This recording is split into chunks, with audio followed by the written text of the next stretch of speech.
Hi, Daniel. Okay, we're on. We're on. Welcome to the 29th of March, Vielle Google Hangout, which is CPD accredited, remember. So anybody who wants a CPD certificate afterwards, send us an email and we will send you a CPD certificate. Remember to sign up to all our YouTube channels and you will be the first to hear about deals and also notifications on new future Google Hangouts. The next thing, podcasts. Remember, we will be on podcast. So, oh, I can hear someone breathing. Who's breathing heavily? Right, Lionel, there you go. You're off. Right, next we'll be on podcast. So what you need to do is download your podcast, listen to us on your way home, and get your CPD points. Sign up to receive emails, and remember to click on your singerviellesales.com online notifications. So that's the introductions, and I'm learning to be very non-visual because we have so many people listening to us on podcasts these days.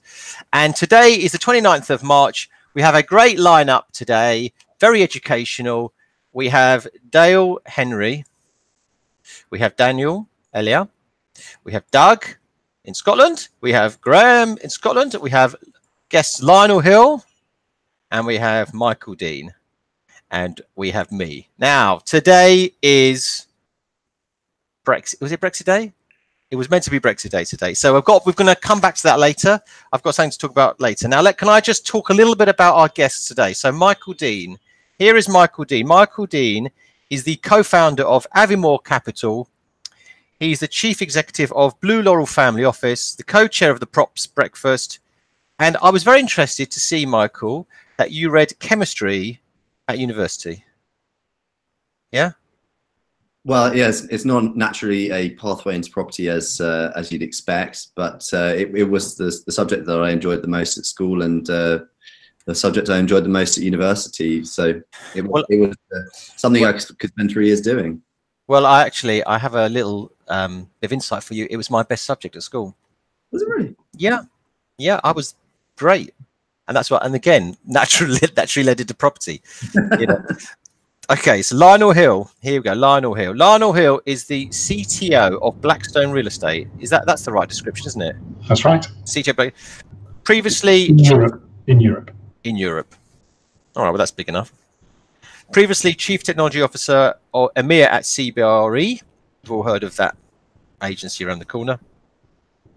Who try and compete with us. Prior to that was an MD of Technology Commercial Services at UBS. That's right. A banker and got an MA from Cambridge. Muzzles off. Chemistry. Not chemistry. Muzzles off. Very good. Right. Okay. Should we talk about the market? I think we'll first of all talk about what we normally do, guys, is we talk about what's going on in the market. Then we bring in the guests, have a little chat, questions, etc., etc. Talk about your specialist subjects. So first of all, Dale, I think, is going to run through what's been going on. All right, Dale, over to you. Thank you, Neil. Hi, everyone. Yeah, just a quick overview of some of the bits and pieces we've been up to since the last Hangout. We have been making headway in what is some seeing as a difficult market, but Brexit. We've managed to sell a number of properties in the last few weeks. This is one we've just recently sold in Stafford, where we went from marketing to exchange within only 10 days and managed to sell this at a strong price. The property had actually failed to sell elsewhere, and we got this one away very quickly with the party exchanging online via our click-to-purchase system. We've also recently sold this new look investment in Wrexham, which was bought prior to one of our online auctions by a private investor. Not the most easy of sales, with new look being in CVA, but we sold this for an institutional client. And what else? We have also had a really successful sale here in Northampton on a shop and office investment, which we sold within 48 hours of going to the market. Again, a private investor just made an online offer within 2 days, and we exchanged in excess of the asking price. So a great result on that one. And we're actually finding that we're getting plenty of interest in our current sales. We've got a number of best offers coming up on various properties, such as this property in Brighton, which we're selling, which, as you can see, is a vacant. We're selling with vacant possession, an interesting development opportunity. And we've got Daniel here has got a couple of properties, this bank in Ely, which we've got bids on Monday, online best offers, and we've also got a Specsavers in March, which we're closing today. I think we've actually just received online offers on this one in the last few minutes. So plenty happening, plenty happening. In terms of sort of current sales and stuff we've just brought to the market, we are just in the process of releasing this really interesting London investment in Chislehurst, which is a retail and residential investment offering a development opportunity. Chislehurst, really affluent London borough. It's in the high street. We're quoting £950,000. So that is fresh to the market. We have also just launched a highly secure southeast investment let to WH Smith in the affluent town of Bicester, which most people know is famous for the Bicester Village. And we're asking £825,000, which shows 7%. We have got a prime, 100% prime investment, again, London Borough in Richmond, let to the undoubted covenant of EE with 8.5 years unexpired, where we're quoting 2.7 million, which is 4.5%. In Sutton Coldfield, we've got a freehold bank in the town centre let to Bank of Scotland. The property occupies a substantial site with car parking to the rear. It's a VAT-free investment, and we're asking £950,000, which is 8.3%.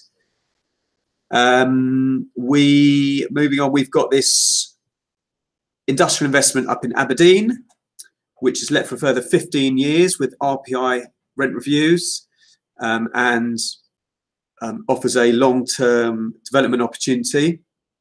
We're asking 2.9 million, which is 9% going to a guaranteed 10% next year. Moving on, we have this prime shop in Windsor, which has been let on a new 15-year lease from March last year, where we're asking 1.1 million, 6%. We also have this quick fit investment in London. So roadside investment right on the North Circular and the Crooked Billet roundabout, with just under 13 years to quick fit, again with a longer term development opportunity, where we're asking 1.395 million. Next is this Holland and Barrett retail investment up in Paisley in Scotland, let for another 6.5 years, get highly secure tenant, showing an attractive 10%. And just a final few we've got in the market is this Argos investment in Worcester Town Centre, 5A1 covenant, Town Centre location, showing 9%, 2.6 million. Graham and Doug up in Scotland have got this super drug investment in Stornoway. So again, undoubted covenants. Portsmouth multi-let city centre investment, 635,000. Quick fit investment in Glasgow, showing 8.5%. And I think that, and finally, Sainsbury's in Poole, again, right in the town centre, 6.75%, just under 5 years to Sainsbury's. And then just finally on my side, just in terms of new sales coming up, plenty of new sales we've got coming to the market over the next few weeks. We've got a number of retail investments. We've got a shoe zone in the West Country. We're going to have a Morrison's supermarket showing 9%.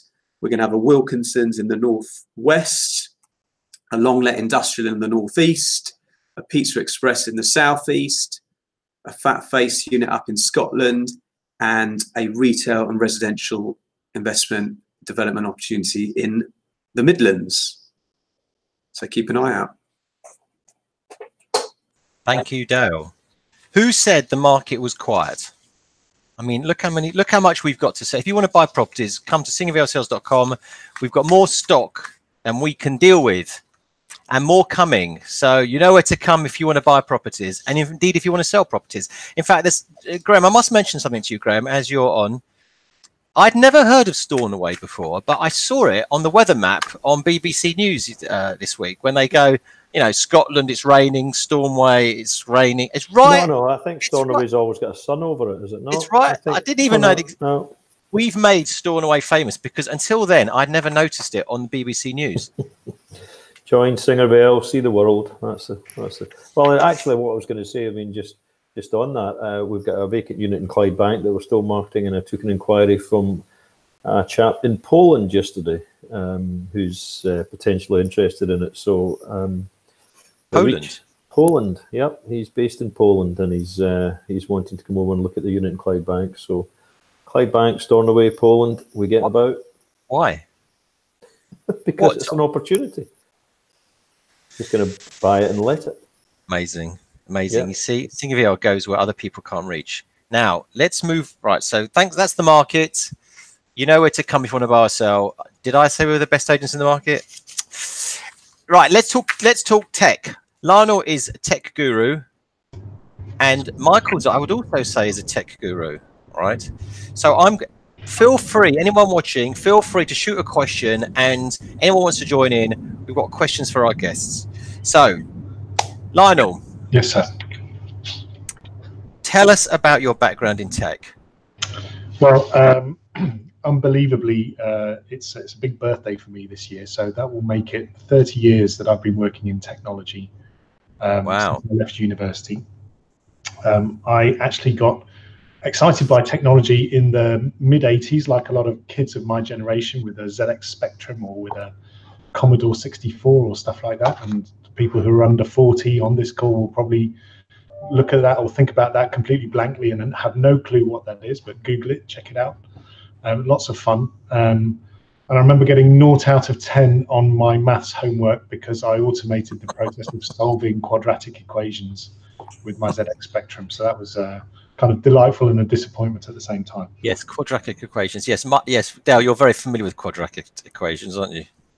Yes. Yes. So I didn't do chemistry at university, but I did economics, and then I did a management course at Cambridge, which you mentioned, Neil. And there, one of the assignments that we had, and this was in 1990, was to come up with a simulation of the traffic system in Cambridge because they wanted to pedestrianise a great big chunk of it. And so with stopwatches and DBase2 and a bit of mathematics, we came up with a model. And I thought, wow, this is pretty cool. So when I left university, the first job that I had was as a programmer making bond calculations for banks. Oh, right. There, I went to Bloomberg, and from there I went to Reuters, and then the rest is kind of history. Wow, interesting. That's how I got started. Okay. Can I ask you about Blackstone? Yes. Because it's quite interesting that your role is a new role at Blackstone, isn't it? Yes, it's never previously existed. So people always think of Blackstone as this, well, I think of this as this private equity, a bunch of Americans making lots of money. And so it's quite interesting that they've decided to get a chief technology officer in. And what's all that about then? So they've always had that function in the US, and Blackstone is obviously a US headquartered firm. Probably 2/3 of the business is there, but it's growing massively in Europe. And I think they thought the time was right to start our own technology group in Europe. So it's a timing thing. It's a growth thing. I think the thing that I'm getting to grips with is Blackstone, on its own, is a big company, but it's actually really a conglomerate. So it's a mixture of lots of other small companies. And whereas in my previous jobs, it's all been about tying businesses together so that they're more and more tightly integrated, at Blackstone, it's just about optimizing the value of investments. So it's really about how can we bring technologies to the portfolio that are going to increase the asset values. So is it not just property? It's across all. It's just properties for now. property. And that's probably 90% of what we do in Europe. Okay, and I wanted to ask you, have you seen a shift in attitude within the property profession? Because I sort of see this. I personally feel that the market or the industry's gone from wanting to possibly embrace technology to realizing they have to embrace technology. Yeah, I think that's very well summarized. You and I first met 6 years ago, I think, and I'd just come from banking at that point. And the platform that you've got and the idea that you had then, that you've developed since then, I think at the time nobody really understood what it was. And I think today, if you have a conversation with people in property, they're probably much better informed, even though there might not be technical people that understand the details. But 6 years ago, I think the conversations that you were having with people were falling largely on deaf ears, and that's no longer the case. Yeah, very much so. Very much so. Okay, I'll come back to you in a moment. Michael, let's talk about, where's my mouse gone? Hold on, there he is. There he is. Michael, right. Tell us about Avamore Capital, please. So Avamore Capital is a bridging and development lender, mainly focused on supporting SME property developers, but we also work with a number of commercial property investors as well. And we were formed as a result of two family offices coming together, wanting to lend against UK real estate and to build a lending platform. And since our inception, we've now lent nearly £100 million, and we're not just about family offices anymore. We're also funded by some US credit funds as well, and what that's enabled us to do is to get scale and to be able to lend large sums of money, and also lend at cheaper rates, so that we can access more of the market and provide our service to more developers out there. I think we must have funded now the best part of 1,000 new dwellings as well. So we're doing our bit as well for the housing crisis, which is a good thing. I think, as you know, my background before Avamore was as first of all as a surveyor, but then also as an investor and developer, and we would buy commercial units around M25. That strategy needed to be, through our family office, that strategy needed to be adjusted a little bit, because when PD rights became permanent, the strategy of buying things without consent and then selling them once we got consents or once we got PD and being able to make a margin on them didn't work quite so well. So we found that doing secured lending as a family as well has been a good place for us to park cash, and I think we'll continue to do so as well. There's a really nice alignment between what Avamore does and what the family office has a need for as well. So things are going reasonably well. It's an interesting time in the market. I think a lot of family offices are looking to deploy capital into the secured lending space, and a lot of finding it more difficult than others to do so. It's a very competitive marketplace, and you need to know what you're doing. You usually get into trouble. So we've worked hard to get to where we are, and the future is looking interesting. Yeah, I was gonna say that with all these, do you think the market's ever going to go back to where it's controlled by the lending market is controlled by the banks? Because in the last 10 years, so many of these secondary lenders, can I call you a secondary lender? You know, I think the term is non-bank lender. Non-bank lender, right? There's a lot. There are so many in the marketplace now. Yeah. That actually, used to be the big banks, and now you wonder if I don't know if they're actually that interested anymore. Anyway, I don't know. I'm not really in the finance world. I think the simple answer to that, Neil, is that you do have some specialist banks that do what we in our part of the market call specialist finance. But the traditional guys that you would expect to provide you with development finance, say 10, 12 years ago, you're right. A lot of the time they're just not interested. The sort of slotting rules and the capital allocations that these banks have to have mean that they tend to shy away from development finance. Also, things like development finance require a lot more manpower and effort. And if you look at banks, they're constantly looking at ways that they can both automate but also make things more efficient. And doing £1 million or £2 million development loans isn't efficient for the amount of manpower and time and effort that's required for a lot of these banks. So for using RBSA as an example, you're probably not going to find them that interested to lend to you to build out 3 or 5 houses. Whereas if you were asking them to borrow 20 million or 30 million pounds on a revolving credit facility or on a single site, and provided the parameters of LTC, LTV are appropriate, they'll be much more keen, and you'll find that the service is much better from that side. So from a specialist finance perspective, lots of specialist finance houses have sprung up over the last 10 years to meet the market demand, and because of the way that the investment market operates globally, not just within property but across all different asset classes, secured property lending, even on the development side, offers a big yield premium over a lot of other assets. So that's actually bringing the cost of capital down for businesses like ours, which means that the pricing is going down, and in some cases we're actually able to offer a development finance product for office to residential conversions, or converting commercial premises into residential, at the same price that other banks that operate within the specialist finance market work within. So if you can borrow from a non-bank lender at the same rate as you can from a bank, then why would you borrow necessarily from the bank, especially if you can get that from that alternative lender much quicker in a more pain-free way. So you're not doing long-term finance, sort of 10 years to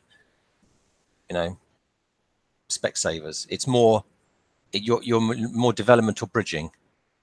At the moment, and I think a lot of that's driven by the capital that we've got available to us. I would say that as our capital base grows and diversifies, we're talking to some of our funders now about giving us the option of providing loans in that of a term nature.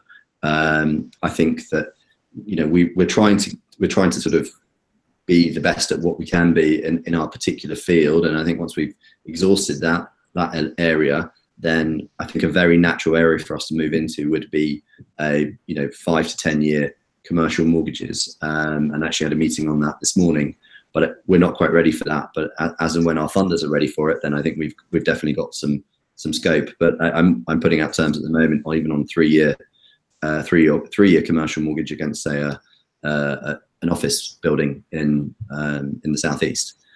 So these are things that we are looking at as well. What sort of LTV are you offering? Have interest, or the market generally? We generally are quite conservative with small c when it comes to leverage. We don't push it too hard. So I think the max we'd ever go on a commercial mortgage would be, say, 65, 66. But we know that there are other people in the market who do specialize in commercial mortgages of 3, 5, 10 years, who will go 70, 75 LTV.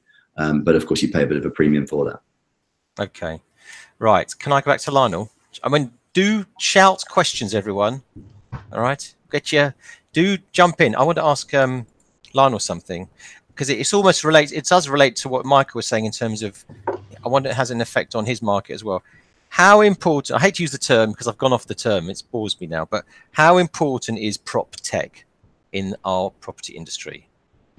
Well, I guess from my perspective, it's obviously very important, but I'm really interested to hear what was just said there. And I wonder to what extent technology is making these new lending organizations more and more possible and able to operate in a cost-effective way. So I think PropTech is important from an efficiency of running the business point of view, but I think the holy grail part of PropTech is, can you really transform the asset value of what you have by making your building, or making the service that you offer from within the building, technology enabled? And of course, one of the kind of the star examples of that in the marketplace, I guess, would be WeWork or the Office Group, or one of these kind of flexible office type places which are totally enabled through technology. And you're getting much higher yields and revenue through that type of office space than if you're leasing it traditionally.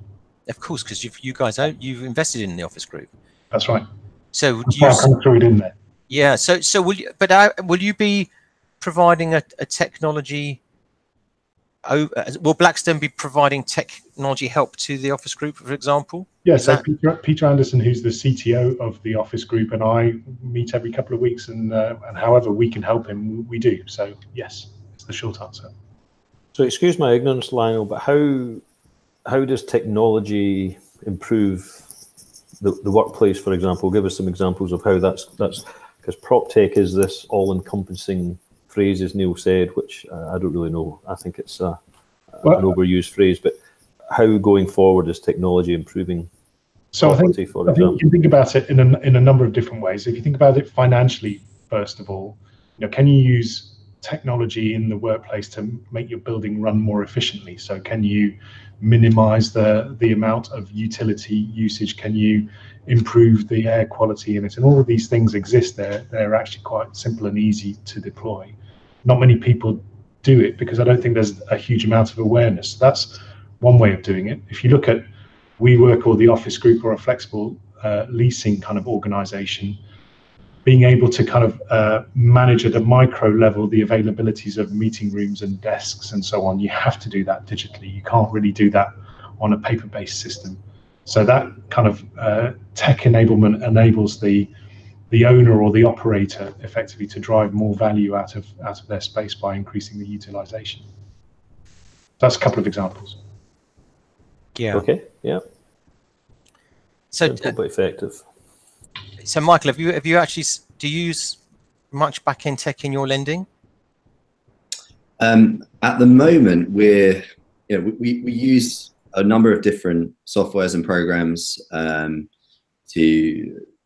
run the business. I think probably the priority ones are no different to any other business uses. The likes of HubSpot as a CRM and Google Drive and things like that. In terms of actual bolt-on tech, we're constantly looking at potential solutions that can make our business more efficient. We've been looking at, for example, KYC and AML products like Smart Search.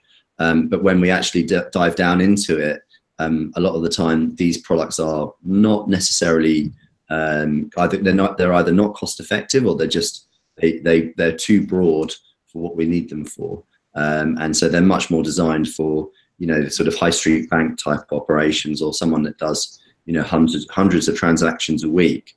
Whereas for us a busy month would be 10 to 15 transactions a month, because we're obviously operating in the sort of a very niche specialist lending field. I think one of the other things that we've been looking at is to develop an app.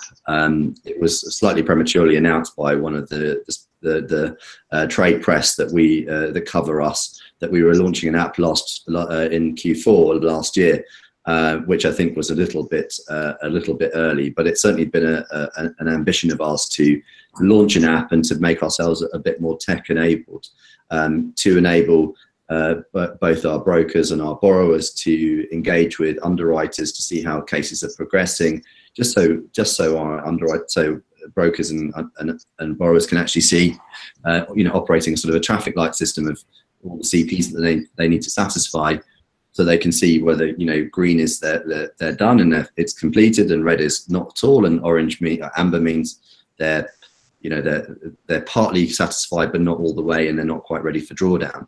And just something simple like that to give people some idea. Also a forum for people to submit their cases online. We do have an online inquiry form, but again, something that just gives people a little bit more interactivity with the business, and something that can feed through to the credit analysis team, that enables our credit analysis team to be able to evaluate deals quicker, like online calculators. So we've got all these things kind of in the pipeline bubbling away, but we're not as tech enabled as I would like us to be. But ultimately, we need our kind of business. At the end of the day, you can sort of dress it up as much as you like from a tech perspective, but you're still going to need to have a human reading loan agreements, reading valuations, reading monitoring surveyors reports, engaging and meeting with the borrower. We meet every borrower, we go and visit every site, you can't you can't automate that yet. Was that your wife? Was that your missus? That's a yes. Well, that's a yes. It wasn't, but I'll tell him that. It feels like it. Yeah. But yeah, so yeah, as much as we want to, and you've known me for a long time, Neil, and you know I'm very tech I'm very tech aware, and I'm an investor in some prop tech businesses. From my own business, from my own core business, we're still not where I would like us to be, but that's because we've been very focused on building an actual property lending business. And I think that and making that as good as it can be, and then we'll bolt on and we'll build in the tech afterwards. And I think some of our peers and competitors are a bit too focused on the tech side of it, and not enough on origination and underwriting and providing actually a service that the clients want. Completely, I couldn't agree with you more, actually, because I find what I think's the problem with this our prop tech world is that a lot of people are trying to solve problems that don't exist. And the truth is, if your business is solid, the tech, you're right, comes and adds to it. So I agree completely. Dale, you had a question for Michael, didn't you?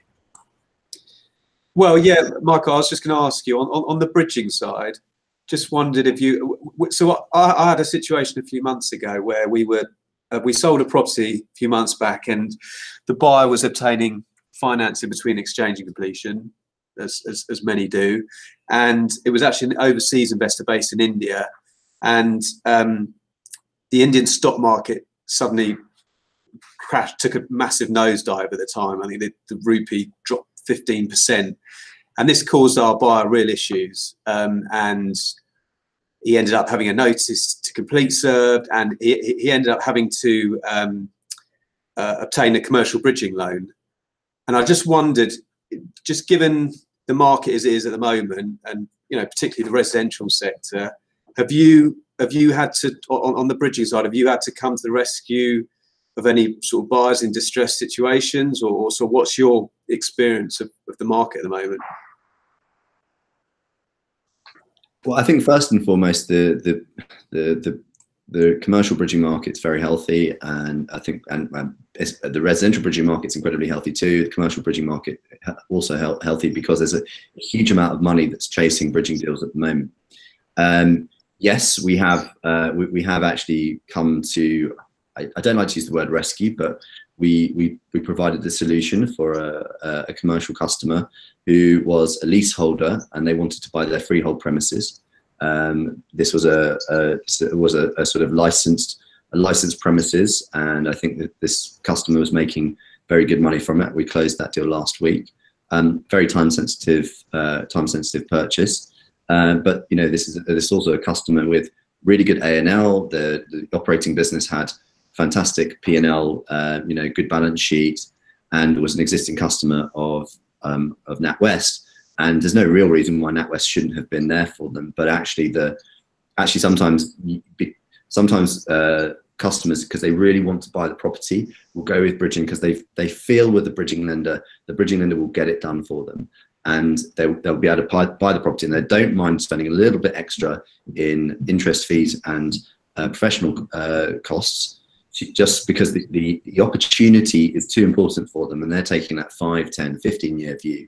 And if they miss out on this opportunity, they might not get the chance to buy that property again for, I don't want to use the word generation, but for a long time. And so it's not uncommon. We do see it quite frequently. And we've got our own experience of it that I can draw on even just from last week. I just want to challenge something that Neil, you said just before that last question, which is, I think obviously it's somewhat true that if you build a solid business and then you have technology to streamline it and make it more efficient, that's a good thing. But I think there are lots of other parallel industries where a technological idea has come in and completely disrupted the business. The classic is obviously, Blockbuster Video. We all used to be clients of Blockbuster Video, but now we all use Netflix. So that's a great example of how switching the way that you consume a particular type of product through something that's been developed by technology has completely disrupted a business. I guess the question would be, what are the parallels in real estate, and when are they coming? But I think it is a question of when and not if. And I think if you think about how investors consume real estate investment and occupiers consume real estate occupation, and at some point that whole kind of flexibility of use and that flexibility of being able to invest quickly in and out and make the market more liquid is going to be something that's going to be created by some tech-enabled event, I think. Okay, good. Okay, well, and there's one other thing I wanted to ask you, Lionel, because I know you're into this. What is your view on data? All right, what is the role of data? Yeah, well, you and I went to a prop tech thing a few months back, and the word data was mentioned more times than I could think. Data. And you've had hot dinners. Data is at the core of all of this, because essentially any technology is about the manipulation of data and either transforming it or making it go from A to B very quickly or something like that. So I think in any property business or any financing business, the attention that you have to take to managing and organizing your data is paramount. And I think very few property companies think that way. I think they think very much traditionally about experience and information being either in people's heads or data being a brochure or a flyer or even a website, but it's actually way more than that. And I think paying attention to data as a topic is crucial.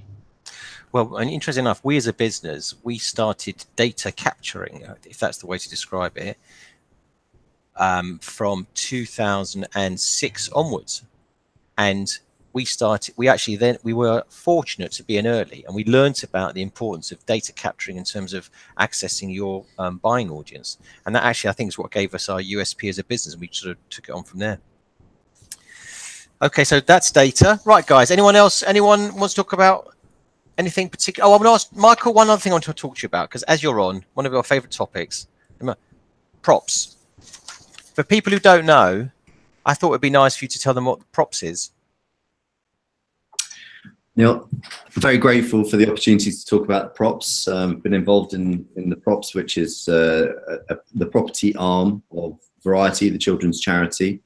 As many of you will be familiar with things like the Royal Variety performance, but it's ultimately which was an event which was organised by Variety, the children's charity, which actually is originally an American charity, but it has very deep roots in the UK. And you'll also be very familiar as well with, some of you will be anyway, with the Sunshine Coaches. But the main aim of Variety is to support children with disabilities, and particularly providing specialist wheelchairs for children who need them. The wheelchairs that are provided normally cost about £3,500 to £4,000. Many families just can't afford that kind of expense. I personally have a close personal relative who has suffered with MS since being a young adult, and fortunately our family has had the means to be able to support her and provide her with a motorized wheelchair and a modified van so she can get around. But ultimately, you know, my sister is very much in the minority, and the majority of people and families do not have the sort of money that's required to provide these things. But it's not obviously just about wheelchairs. It's also about the Sunshine Coaches. It's also about it's about the everything that Variety does, and it's not. But Variety also has some really exciting success stories. And actually, as a sports fan, when I see people that we've impacted directly being selected for Team GB in the Paralympics, that's a really positive thing. So it's you know, there's some really nice positive stories that come out of Variety as well. Now the props is effectively the UK commercial property arm of Variety, and the props raises money from the residential commercial property industry, mainly through two main events, which are the props lunch and the props breakfast. And between them, the props lunch and the props breakfast have raised over £10 million since about 1992, 1993. We've got our next lunch coming up on the 14th of May. It's a Tuesday. It's a really fantastic event, Neil. I think you were there last year.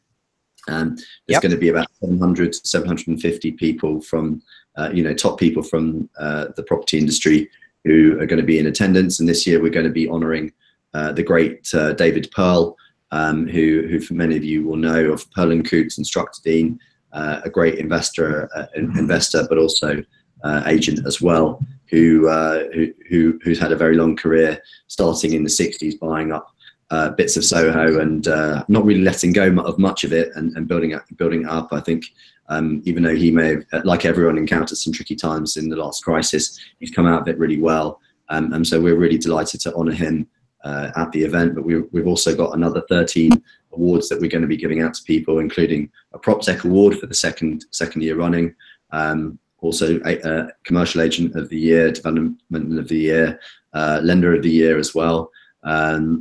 So it's going to be a really good event, and there's always some good networking afterwards as well. But most importantly, we're going to raise lots of money for Variety, and I'm hoping we're going to raise 350,000 or 400,000 this year, and surpass what we raised at last year's event. And then we have the breakfast, which is a slightly younger crowd, and that's in November. I think that's going to be around the sort of 7th, 8th, 9th of November. That's about to be confirmed, and that's going to be at the Dorchester. The lunch is at the Park Lane Hilton. The food is always really good as well. We've also got some surprises up our sleeves. We may have an entertainer there that may have some resemblance to Donald Trump, so that could be some fun too. So we're looking forward to that. And it's as always, it's compared by Martin Bayfield, who's the ex-Northampton and England lock, who's very, very funny. And you don't want to become the wrong side of Martin. He's no, you don't. Yeah. So he's worth going just for his comparing. So yeah, if you've not already booked tickets, please sign up. And if you want details, perhaps Neil, you can provide a link in the show notes or direct people to me. I think what we'll do, if anybody wants to get introduced to Michael specifically, but I think that's a good idea. We'll actually do a link to the props website, and if they want to talk to you directly, I'll put them in touch. Great. It is anyone watching? It is a great lunch, actually. I have to say, it's a great lunch. Everyone is there, and if so, David Pearl's being honoured, so I've probably got 30 years to go then. What do you reckon? 30 years? Right, news. We've got 15 minutes left. News. Okay, so I've got. What is the big news of the day, guys? Brexit. The big news, there is no news, isn't it? Brexit. Debenhams. Brexit. Anyone? No. Right. Okay. Well, Brexit's old news. Independent group. I loved it. I love the independent group. What? They're now called Change UK. That's what they're applying. When did they do that? They've applied to be a political party. This morning, yeah, they've applied under the name Change UK. Okay, well, I've got my vote because I'm sick of the rest of them. Anyway, on to a Brexit. As it is Brexit, I thought we'd have a little bit of fun towards the end of our Hangout. All counts towards CPD. So I've got a little Brexit quiz, and I thought what I would do is I'm going to give you some quotes from well-known politicians. And it's fingers on buzzers, all right?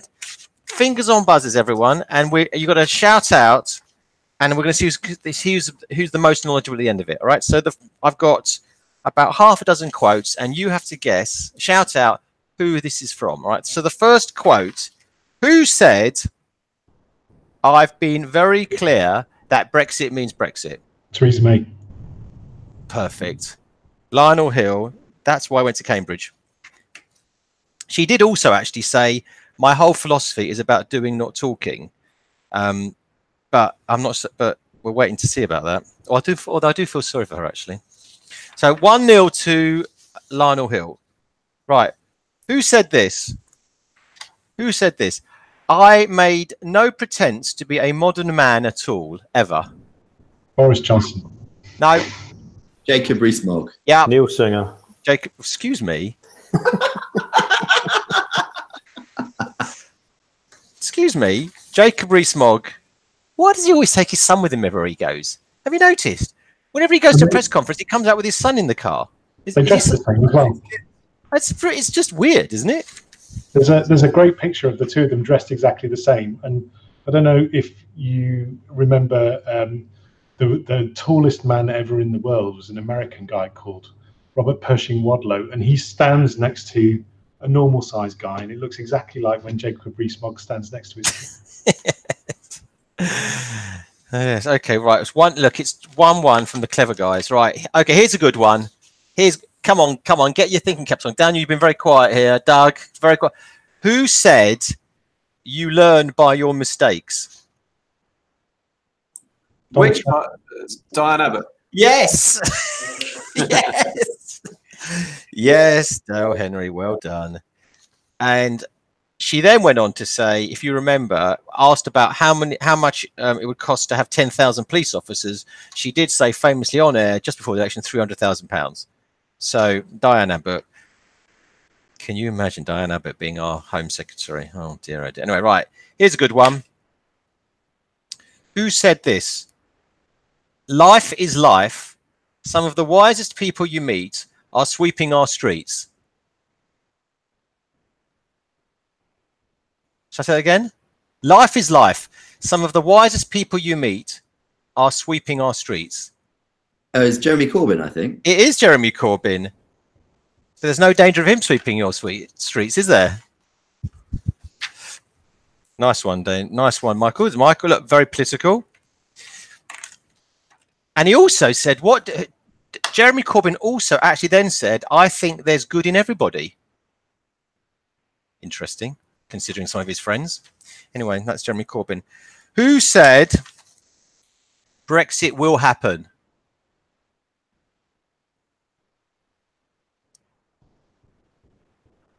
Boris Johnson. No, think. Come on. It's Brexit Day. It's 29th of March. It's Brexit Day. Nigel Farage. David. Yeah, who said Nigel Farage? Was that Lionel? Yeah. Look at this. Scotland, you're not doing very well, are you? Right, Nigel Farage, that's Lionel. Okay, we said to go. I think he's gone to earn some money. And last one in our almost Brexit quiz is this. Who said this? I'd like to apologise to the British people for the state of our politics.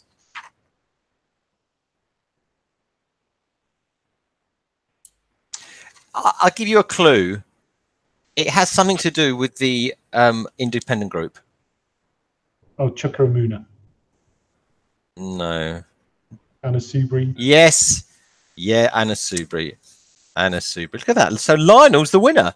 1, 2, 3, 2, 1. Daniel. Is there a prize? Are you going to get a prize? Well, if there was, I'm afraid you're not getting it. But anyway, so I thought it was quite interesting. Has anything happened today? Are we in, out, sideways? I don't know. I think it's just affecting our market, isn't it? It's so depressing. It's so embarrassing, the whole thing. We're simultaneously in and out. It's a Schrodinger's Brexit. Yeah. What's a not Brett? I don't know.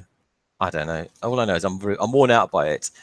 Interestingly enough, it hasn't affected our side of the market that much. I'm told that the higher end institutional market is very quiet, but the private investor market, where we tend to specialize, I have to say, we haven't really seen much of a change. And we have procured some extremely strong bids on properties that we've been selling very up to today even. So I don't know whether people have a feeling that they're just sort of tired of it and moving on, or they think there's a bounce coming. I don't know, but I have to say we've procured some pretty good offers recently. Are you getting more interest from overseas because the pound is kind of at a low level at the moment? I don't know what you guys, I don't know, Daniel or Doug, I don't know what you guys think. I personally think that's a bit of a fallacy.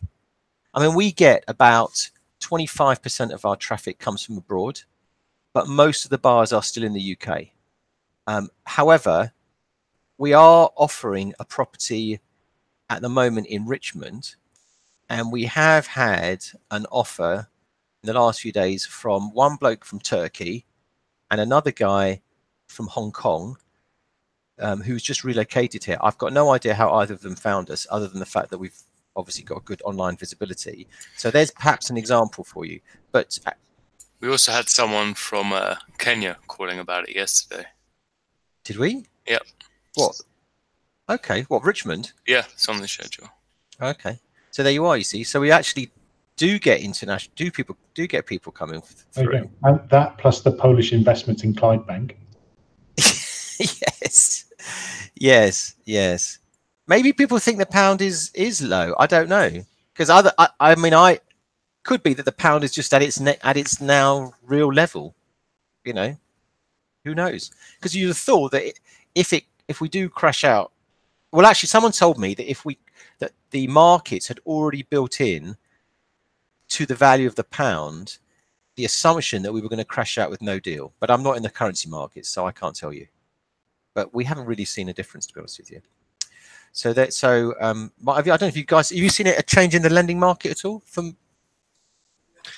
I actually, because we're funding the development of a number of residential schemes, so we've actually got anecdotal evidence of sales, and there is still a market for sales. Neil, the things are selling. But we are hearing also, though, that from some of our peers that new originations are a bit softer at the moment. I think developers are maybe not buying as aggressively as they have been, but there's still a huge amount of money that's out there, Neil, that wants to be put to work, and I think a lot of people are nervous or concerned that if they think that now maybe is a good time to buy, because actually when their certainty arrives, there's going to be a bit of a bounce, and there's going to be a lot of activity, and people don't want to miss out on the opportunity. So we're busier than we've ever been. We know lots of our peers are in the same way. I think if you're if you're doing £1 billion or £2 billion worth of lending every year, you might be seeing things a little bit softer, because you're at that sort of plateau stage in your organization, in your development. But there's definitely activity in the market. There's definitely a market. I think as always, it's very much driven by price point and product. And I heard Dale mentioning Chislehurst. We've got a development of 2 luxury homes in Chislehurst. But the price point of those is 1.8, 1.9 million. You would think, generally speaking, that kind of market's in the doldrums, but the developer's only just PCing, and he's already sold one of them, and he's beating people off for the second house, which he's going to spend another 2 months finishing off. He's beating people off because he wants to hold out for a higher price, and he thinks he might even get 2 million for the other one. So it just goes to show that for the right products in the right location, the demand is there. I think if it's the opposite in this kind of market, you're not going to get away with it, though. Because I read the Sunday paper, I don't know if you saw it, was saying that I saw you in MIPIM, of course, that the mood in MIPIM was down. That's what the papers reported. I didn't see that. Did you see that? I didn't get that feeling. I didn't really get that sense. What I would say is when I bumped into one of my fellow props committee members on La Croisette, asked him how it was. And he said what he felt was that there were fewer kind of institutional principles there. I think in our market, in our space, and perhaps your space is not too dissimilar, I guess what you would call the entrepreneurial SME space, I think the market's much more active. But I think if you're in that kind of big ticket investment institutional space, maybe it's a bit different. Yeah. So this was MIPIM, and like I said, this is the London stand. We found it very good, actually, being based at the London stand, and I actually thought it was a pretty good event, actually. Yeah. So oh, look, who's there? Well, there's a coincidence, isn't it? I wasn't expecting that. Anyway, it's been I thought it was actually pretty good, MIPIM. In fact, I think we met some very interesting people. Okay, guys, 5 minutes to go. Any last minute thoughts? Or we wrap up for another CPD. Go on, Doug. Just an anecdotal one, just from Scotland as well, that private investor market, I certainly had a feeling that a lot of people have been coming out of equities in the last 3-6 months, sitting on some cash because and really like the idea of property. So, but it has to be kind of long lease, 8 years plus. But they really like the solidity and attraction of that relative to what they have seen and has been quite a volatile equities market, all in the sort of run up to Brexit. So. Requirements out there unsatisfied, so our focus is to get some sales out to meet these requirements. Yeah, I mean, again, I agree. I think if you've got the stock, there are buyers. Well, it's definitely what we're finding. Definitely. Yeah, I think a lot of other advisors out there have maybe been asking people to hold off and don't put it on the market just now because of a fear that they wouldn't get pricing. So I think it'd be interesting to see if there is a post-Brexit bounce. Well, let's hope something happens. Okay, guys. Well, look, 2 o'clock. Thank you very much, everyone, for getting involved. Lionel, it's been a pleasure as always to see you. As always to see you. And Michael, thank you very much for finding time to talk to everybody. And we will circulate this link to Propis. I think it's a great idea, actually. It's a great idea. So thank you both very much for joining us. Doug, thank you very much for Scotland. We haven't really introduced Daniel, actually. Daniel's new to the team, actually, and is already doing his first deals. So if you want some younger energy on your property sales, Daniel's your man. And Doug is he's still got energy, although he's a bit older. So and that's Dale Henry. So everyone, thank you very much for joining the Hangout. And the next one's in about 3 or 4 weeks, isn't it? 3 weeks? 3 weeks? 4 weeks? All about PR. The next one all about PR. So thank you very much. Okay, so have a good day.